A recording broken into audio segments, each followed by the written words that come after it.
Cette vidéo existe en grande partie grâce aux tipeurs. Ainsi, si vous aimez mon travail et souhaitez soutenir la chaîne, vous pouvez laisser un pourboire. Dans tous les cas, je vous souhaite un très bon épisode.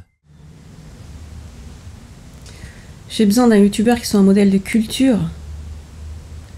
Pas d'un mec qui mouille son slibard à chaque fois qu'il mate un Ross meilleur. Oh, ça me saoule. Je préférerais pas avoir internet que de tomber sur un débile pareil. T'aimerais que je t'en débarrasse ? Ouais. Tu le ferais ? Salut les survivants, je m'appelle Deadwill. Ça, c'est ma rue. Ça, c'est mon quartier. Ça, c'est ma vie. J'ai 35 ans et dans moins d'un an, je serai mort.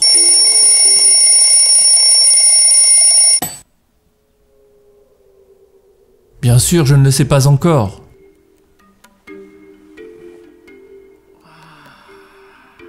Mais dans un sens, je suis déjà mort. Regardez-moi en train de boire ce grand café. Ça, c'est le meilleur moment de ma journée.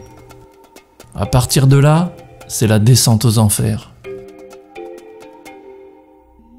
American Beauty fait partie de ces œuvres cultes, magistrales, sensibles et profondes. Une offrande parvenue de la dernière année du siècle précédent, aux côtés notamment de Matrix et Fight Club. Des chefs-d'œuvre donc incarnant et décrivant avec justesse un mode de vie devenu la norme, mais qui de par son aliénation des masses de plus en plus forte, entraîna ces films dont le mot d'ordre est l'émancipation du genre humain, d'un système et de sa condition. Oui, rien que ça. Ainsi, même si de nombreux parallèles peuvent être faits entre les propos de Fight Club et American Beauty, c'est avec une toute autre sensibilité, un nouveau prisme de lecture et de nouvelles thématiques que cette comédie dramatico-satirique, touchante, acclamée par ses pairs et le public, nous plonge dans le rêve américain et son aliénation des classes moyennes, aborde l'opposition qu'il existe entre l'être et le paraître dans un monde devenu à ce point superficiel, et comment réside en chaque être humain la possibilité de s'éveiller et de s'émanciper individuellement d'un système aussi puissant, pour accéder à ce bonheur tant promis et surtout à la beauté du monde. American Beauty commence très intelligemment, par cette scène où une jeune fille demande à son petit ami de tuer son père pour elle. C'est alors que nous apprenons sur le plan suivant, par la voix même du narrateur Lester, père de cette jeune fille Jane, que dans moins d'un an il sera mort, laissant ainsi planer le doute tout au long du film sur qui va le tuer. Commence ainsi une œuvre dont on connaît ou croit-on connaître la fin, mais où l'important va résider dans le développement d'une satire d'un mode de vie contemporain, de la comédie des relations humaines et surtout d'une quête de sens de la vie. Autant dire un sacré programme dont le chantier m'a paralysé pas mal de temps par son poids sur l'écriture, mais que je vais tenter de partager avec vous ici. Mais avant de s'émanciper, il faut déjà comprendre l'aliénation du rêve américain que décrit American Beauty, ou comment réussir à tout prix au risque de gâcher sa vie.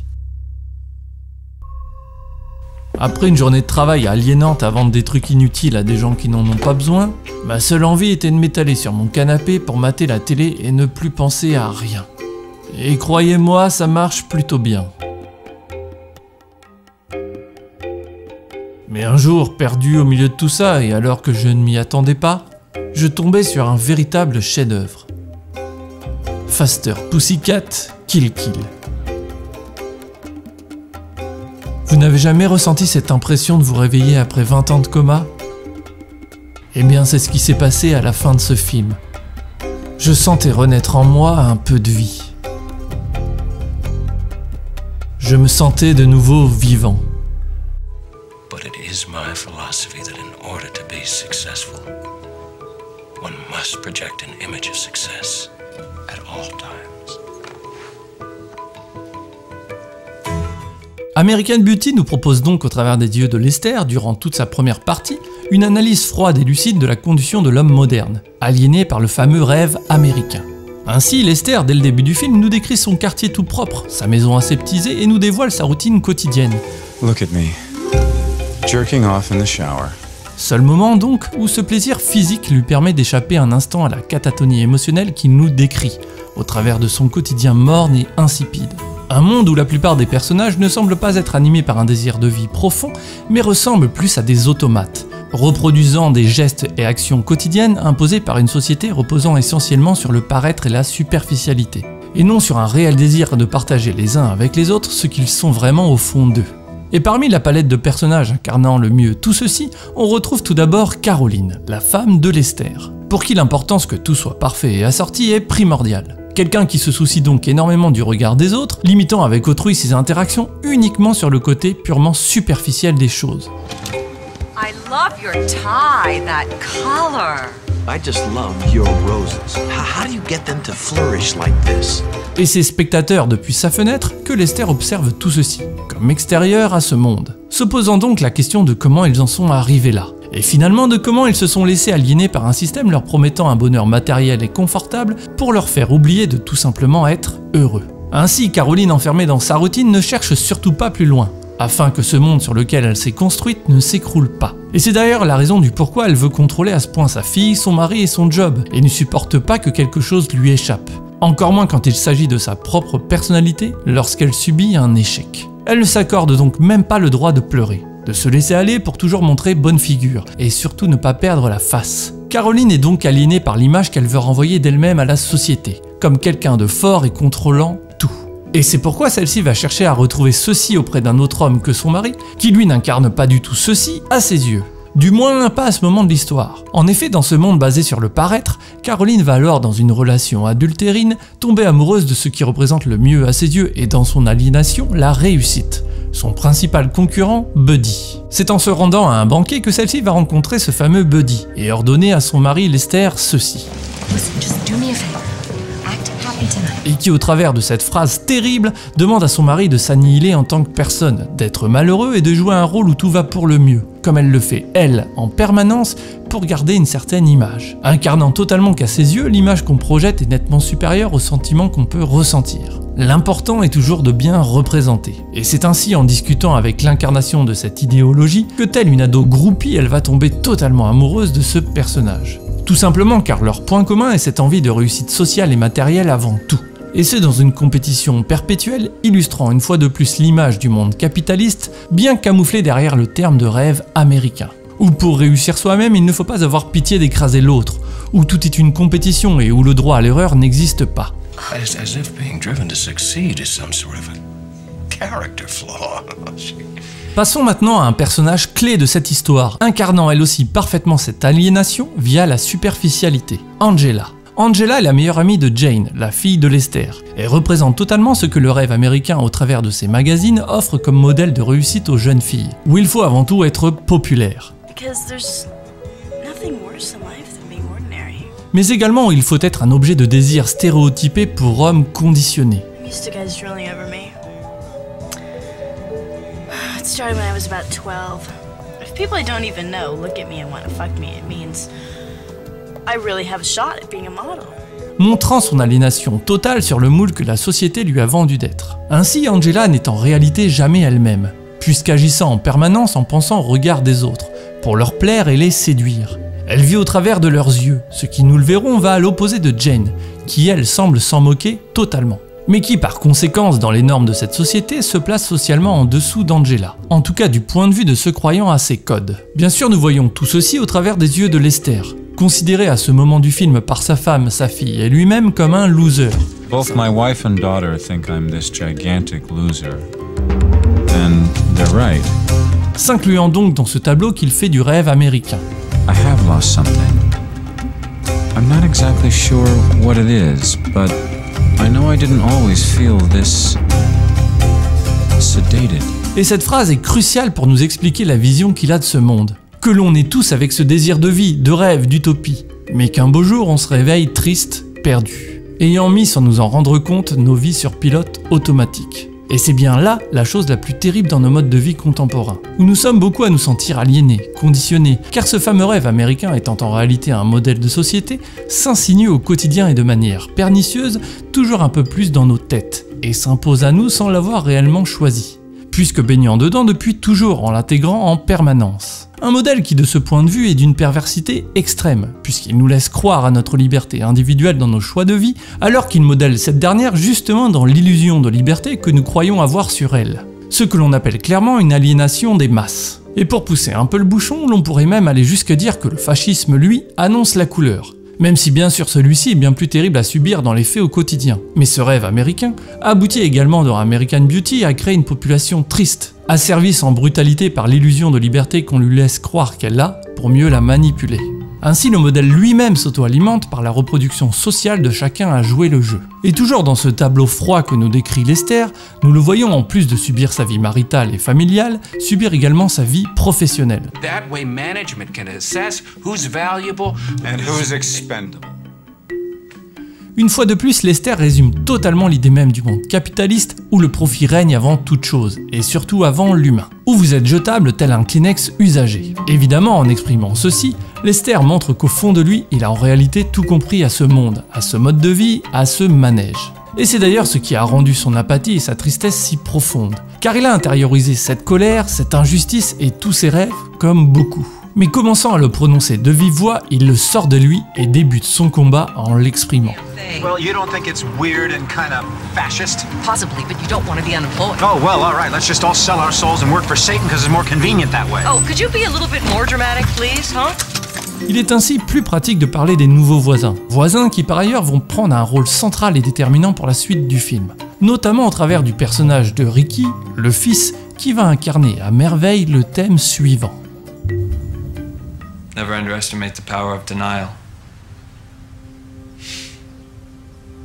Avant d'entamer cette partie, il est tout d'abord primordial d'expliquer ce qu'est le déni, qui pourrait se résumer simplement en la non-considération de la réalité. C'est d'ailleurs pourquoi je l'ai toujours appelé personnellement déni de réalité. Il s'agit là d'un mécanisme de défense nous permettant d'éviter d'affronter nos incohérences intérieures face au monde extérieur, et donc de nous remettre en question. Autrement dit, c'est une véritable faiblesse où nous préférons fuir en s'inventant ou déformant la réalité, plutôt que de s'y confronter pour travailler dessus et avancer. Ainsi, le déni de réalité est certainement l'un des pires maux de notre société, puisque nous préférons, pour beaucoup, vivre dans une réalité qui n'existe pas réellement, que nous inventons et fantasmons aussi bien dans le positif que dans le négatif, nous permettant de rester dans notre confort de vie ou de pensée, sans jamais se remettre en question. Entraînant donc de passer à côté de notre propre vie, elle bien ancrée dans la réalité, et donc de la vivre pleinement, de l'accepter et de construire à partir de celle-ci quelque chose de meilleur, sans être dans ce déni si destructeur dans bon nombre de cas que nous décrit si bien American Beauty.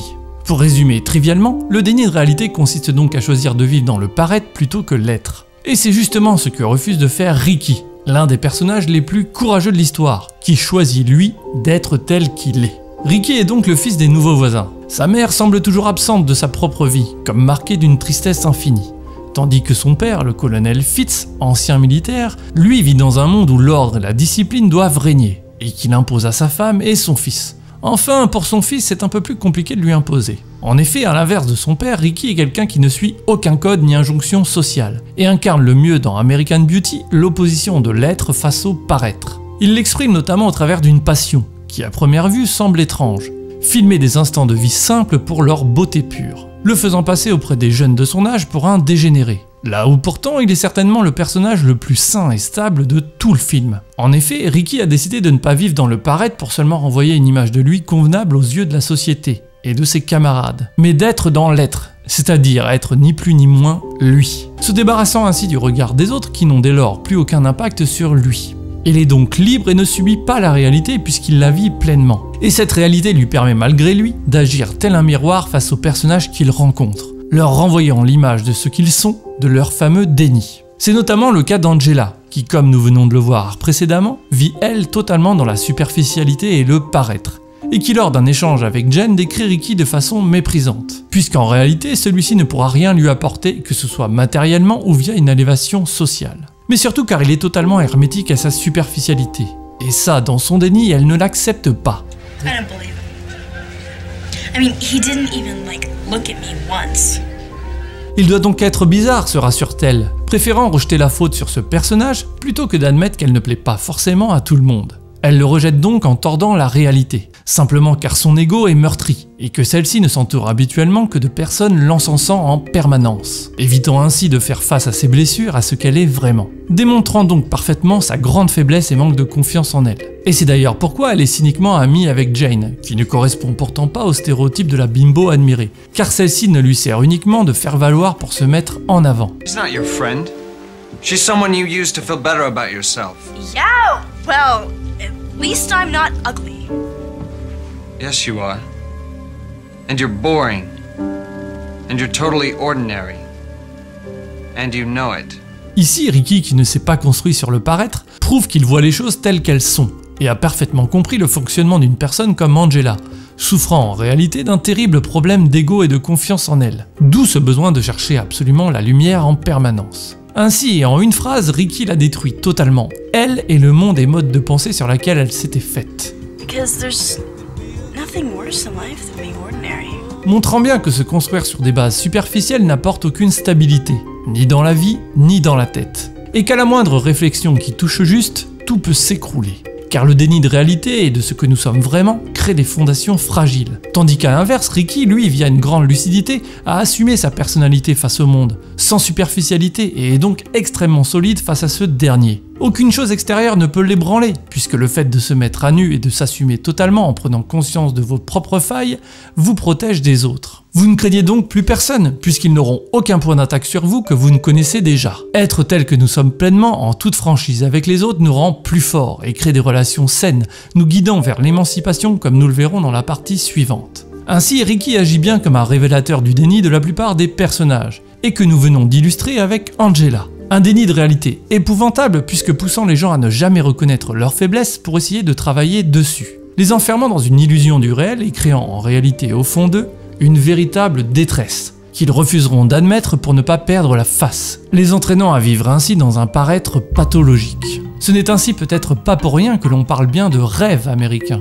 car tout ceci n'est qu'une illusion du bonheur. Une illusion se construisant et s'alimentant sans cesse sur ce fameux déni de réalité. C'est pourquoi lorsque Ricky nous dit « Never underestimate the power of denial », il lâche juste l'une des phrases les plus importantes du film. Car c'est bien ce fameux déni qui détruit bien souvent des vies, voire nos vies, et qui provoque tant de tristesse dans celle de la plupart des personnages. Mais c'est surtout ce déni qui sera à l'origine du drame principal du film, laissant au film à première vue un goût amer, mais qui, nous le verrons, n'est en réalité pas du tout le message du film, bien plus positif que ça. Bref, American Beauty nous montre en le poussant à l'extrême à quel point le déni peut être quelque chose de puissamment destructeur. Non seulement pour soi bien sûr, mais également pour nos proches, et qu'il est primordial d'y faire face pour éviter ces drames et vivre de manière plus épanouie. Et pour en revenir, ou plutôt en venir à Lester, le personnage principal du film quand même, c'est justement armé de courage et en affrontant le déni dans lequel il vivait depuis tant d'années, enfermé dans sa vie insipide,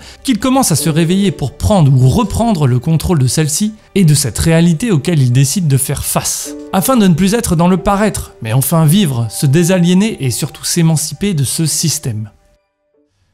Galvanisé par ma précédente découverte, je me remis à lire, à écouter de la zik et à faire de la zik. À créer quoi. Bref, je me sentais de nouveau vivant. Bien sûr, je me suis également remis à mater des films, plein de films, des tonnes de films, avec cette envie de faire ce que je fais aujourd'hui, c'est-à-dire vous en parler. D'ailleurs, revenons-en à nos moutons. It's a great thing when you realize you still have the ability to surprise yourself. Makes you wonder what else you can do that you've forgotten about. L'émancipation de l'homme avec un grand H face au système est vraiment le cœur d'American Beauty, et s'incarne ici autour de son personnage principal qu'est Lester. Un homme qui, pour faire le lien avec la partie précédente, décide d'affronter le déni dans lequel il s'était enfermé depuis tant d'années, pour se réveiller et prendre ou reprendre le contrôle de cette réalité auquel il décide de faire face. Une émancipation qui va se dérouler en 3 actes. And in a way, I'm dead already. Il paraît évident que pour s'extraire de quelque chose, il faut d'abord en prendre conscience. Et c'est exactement ce que fait Lester en prononçant cette phrase comme un constat terrible mais lucide sur la vie qu'il mène. Un constat qu'il partage avec nous durant toute cette première partie du film. Une vie si triste pour lui donc, que le seul moment de bonheur de sa journée se résume, et je le rappelle, en sa masturbation matinale quotidienne. Et ce regard très froid qu'il a sur ce monde, il le pose, et c'est le plus important pour se réveiller, sur lui-même. Both my wife and daughter think I'm this gigantic loser. And they're right. En exprimant ceci, Lester accepte de faire tomber le masque, de se regarder lui et sa vie qu'il trouve pathétique. Et accepter de la voir si frontalement requiert un courage énorme, puisqu'il détruit toutes les fondations qu'il a construites tout au long de sa vie. Mais c'est un premier pas nécessaire vers son émancipation. Car une fois des fondations pourries détruites, le mieux reste encore de les reconstruire sur des bases beaucoup plus saines et solides. Et c'est d'ailleurs la raison pour laquelle Lester reste positif. It's never too late to get it back.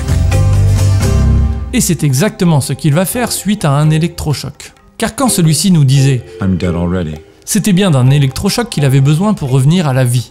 Et celui-ci s'appelle Angela, sur laquelle il va de suite craquer. Et ce, au travers d'images et de fantasmes qui peuvent nous paraître à première vue assez pathétiques, compte tenu de la différence d'âge les séparant. Hi, I'm Lester, Janie's dad. Oh, hi.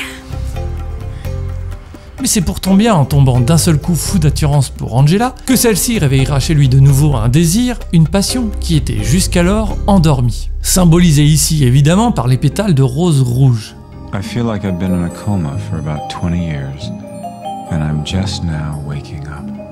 Ainsi, Angela n'est pas tant, et nous le verrons, le moteur ou le carburant nécessaire à sa quête d'émancipation, mais l'étincelle explosive rallumant tout ceci. Et cette explosion de sentiments qui l'a définitivement réveillée va lui permettre de passer à la deuxième phase menant vers l'émancipation, la rébellion.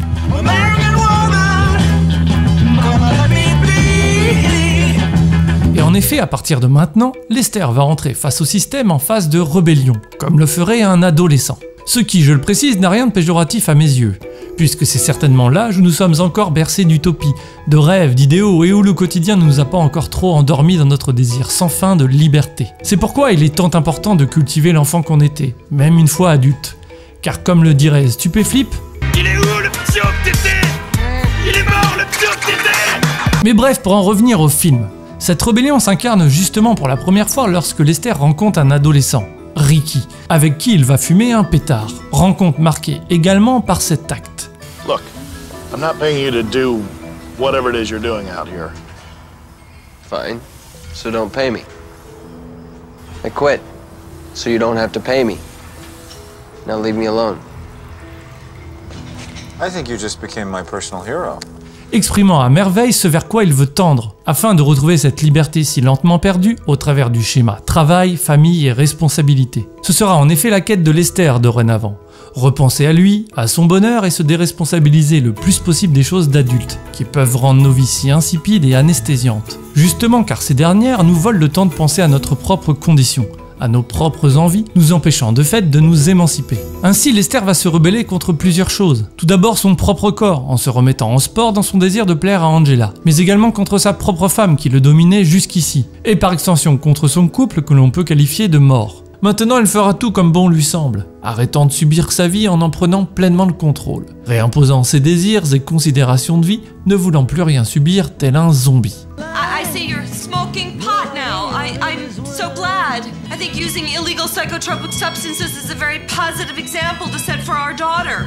You're one to talk, you bloodless, money-grubbing freak. Mettant ainsi en perspective que le meilleur exemple n'est pas forcément celui admis par la société. Brad, for 14 years I've been a whore for the advertising industry. The only way I could save myself now is if I start firebombing. C'est ainsi galvanisé par tout ceci qu'il décide de postuler dans un fast-food pour avoir le moins de responsabilités possible. Et ce afin que son travail ne le poursuive pas chez lui, même après la journée, telle une charge mentale que nous connaissons tous, où le capital nous poursuit jusque dans nos canapés, nos passions et nos lits pour nous stresser. Lester veut se recentrer sur lui et sa vie. Il passe alors par tous les clichés de la crise de la quarantaine. Mais c'est en réalité bien plus que ça, et tout ceci n'est qu'une étape vers son émancipation, même s'il reste encore ici pour le moment dans un cliché. Toutefois, ayant repris goût à la vie, rempli de sentiments et d'émotions, il voit bien qu'il y a quelque chose de différent chez sa femme, qui grâce à sa relation extra-conjugale a retrouvé un peu de joie. Heureux de la voir ainsi, il tente de partager un moment d'intimité avec elle, en se remémorant leurs souvenirs de début de relation, de combien celle-ci était joyeuse et rêveuse, ce qui, nous le sentons bien, la touche. Lester, you're gonna spill beer on the couch. Et l'on voit très bien au travers de cette scène le divorce philosophique qui s'est instauré entre eux. It's just our couch! This isn't life! This is just stuff. And it's become more important to you than living. Well, honey, that's just nuts. Par cette phrase, Lester tente une prise de conscience auprès de sa femme et de son conditionnement. Il essaie de la sauver de cette attache matérielle afin qu'elle se ressente sur elle-même. I'm only trying to help you! Et c'est à ce moment du film que Lester va réellement commencer à s'émanciper, puisqu'il en a fini avec sa phase de rébellion et ne cherche plus à en vouloir aux autres, mais maintenant à les comprendre et les aider, à leur ouvrir les yeux. Il n'est plus dans le jugement mais dans une réelle compassion de leur conditionnement, car ils sont, et il le sait, comme lui auparavant, avant tout des victimes, d'un mode de vie aliénant dont il est extrêmement difficile de s'extraire. Bref, c'est à ce moment précis du film où nous revoyons la scène d'intro du film. Jen lui reproche de ne pas lui apporter une structure, de ne pas être une figure paternelle assez forte. et que ça aura des dommages sur elle. Pourtant, et à ce moment du film, il incarne peut-être au contraire la meilleure figure paternelle possible. C'est-à-dire quelqu'un qui a décidé de reprendre sa vie en main, d'être heureux, de ne plus être transparent et soumis à un système, pour se remettre sur les rails du bonheur. Et en empruntant cette voie, il devient un exemple parfait pour un enfant. Une véritable figure paternelle, qui lui montre qu'il faut prendre sa vie en main et ne pas la laisser couler dans la morosité ambiante, soumis au poids du quotidien. Et c'est ainsi que commence la dernière journée de vie de Lester. I guess I could be pretty pissed off about what happened to me. But it's hard to stay mad when there's so much beauty in the world. Bien que le dernier jour de sa vie commence, celui-ci sera peut-être le plus beau. Celui de l'éveil complet et de la sagesse. Une sagesse incarnée par exemple lorsque Lester dans son nouveau travail surprend sa femme avec son amant. Et cette fois il n'agit plus en s'effaçant ou en se rebellant, mais en se rendant totalement maître de la situation, se libérant surtout de toute colère. Il est à présent dans l'acceptation de la réalité et fait preuve d'une bienveillance hors du commun, car il a atteint en lui la sérénité et la souhaite maintenant à tout le monde.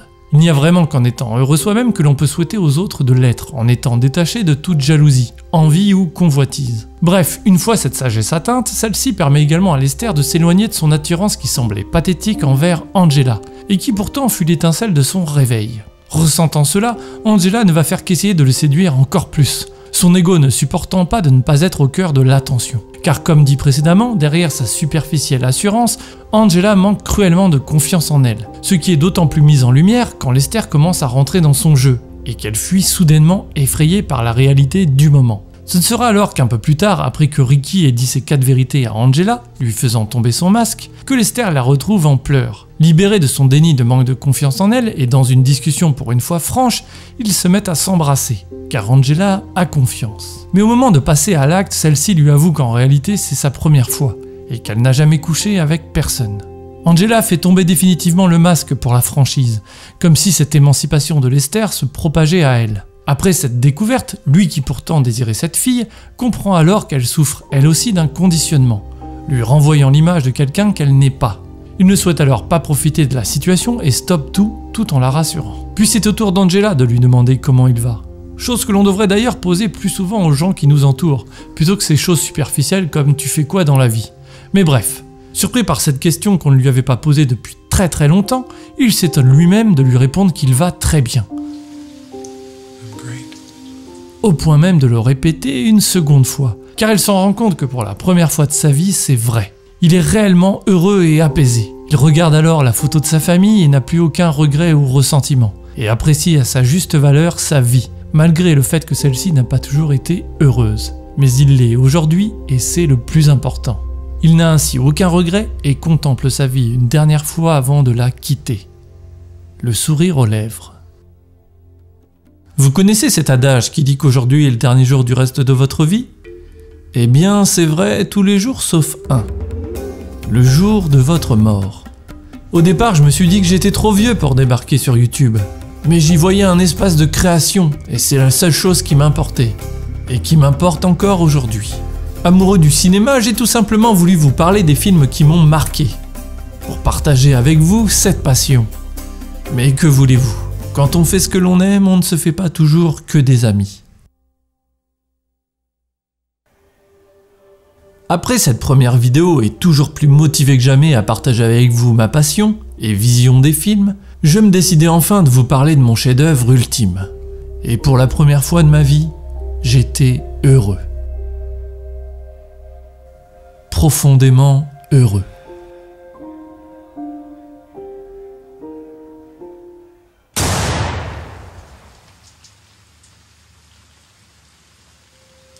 Alors pour conclure, American Beauty, film pessimiste ou optimiste ? Avec cette fin tragique, il semble clair qu'à première vue la réponse pencherait vers le choix du pessimisme. Pourtant je pense qu'American Beauty est bien plus optimiste qu'il n'y paraît. Alors bien sûr au travers de son message d'émancipation, même si celui-ci semble terminer mal, mais aussi car il nous parle avant tout de la beauté du monde et qu'il faut profiter des choses simples pour être heureux. Et c'est notamment le personnage de Ricky qui incarne le mieux cette philosophie de vie dans sa manière de filmer chaque petite chose, en y voyant toujours le côté positif. Comme par exemple lorsque Lester tentait pour la première fois de renouer contact avec Jane. Ici, malgré l'échec de cette action, Ricky a su capter la beauté de ce moment, c'est-à-dire le fait qu'au moins ils se sont parlé, et que Lester a fait un premier pas vers elle, sans rester dans l'ignorance quotidienne. Ou encore lorsque Lester quitte ce monde, sourire aux lèvres. Ricky le regarde avec une profonde empathie, imprégnant à son tour son visage d'un sourire profond, car il ressent que Lester est mort heureux. Mais cette philosophie prend toute son incarnation lorsque Ricky montre à Jane la plus belle chose qu'il n'a jamais filmée. Bien sûr, cela pourrait sembler idiot ou inutile de s'extasier devant un sac plastique dansant au gré du vent, mais ceci nous montre surtout ô combien Ricky est contemplatif, et voit de la beauté dans chaque chose en se contentant de peu. Il peut observer ainsi la moindre banalité et en retirer du bonheur, là où à l'inverse la plupart des personnages vont avoir besoin d'accumulation de biens, de succès ou de notoriété pour espérer être heureux, et de plus sans jamais y parvenir. Sometimes there's so much beauty in the world. I feel like I can't take it.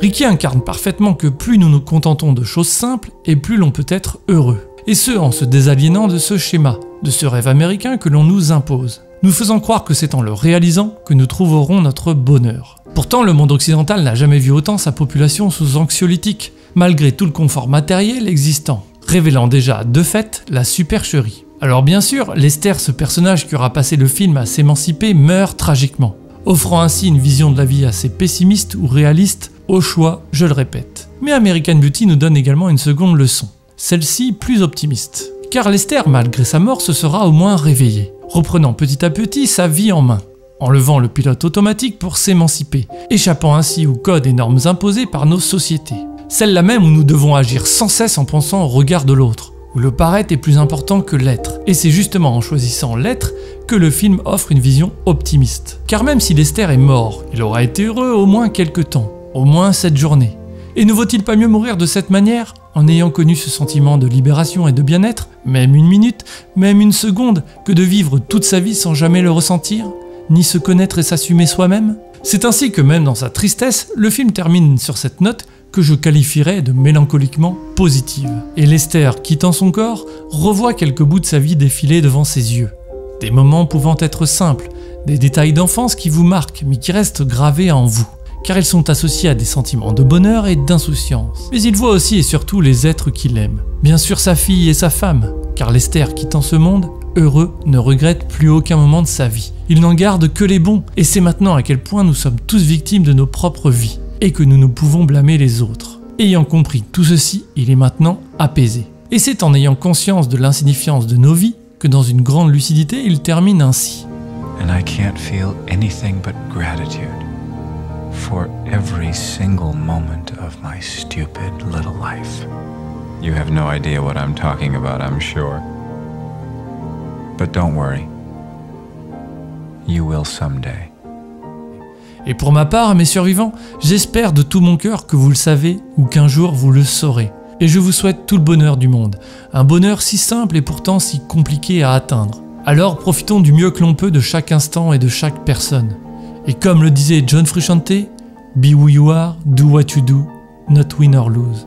Car la vie n'est pas un jeu où il faut attendre de gagner pour être heureux. Soyons donc nous-mêmes et faisons ce que l'on a à faire. Et même si j'étais à nouveau mort, m'étant réveillé à la vie, j'étais devenu pour toujours plus vivant que jamais. Et ce, grâce à vous mes survivants. Et surtout n'oubliez pas que pour survivre, faut bouffer de la culture. Love.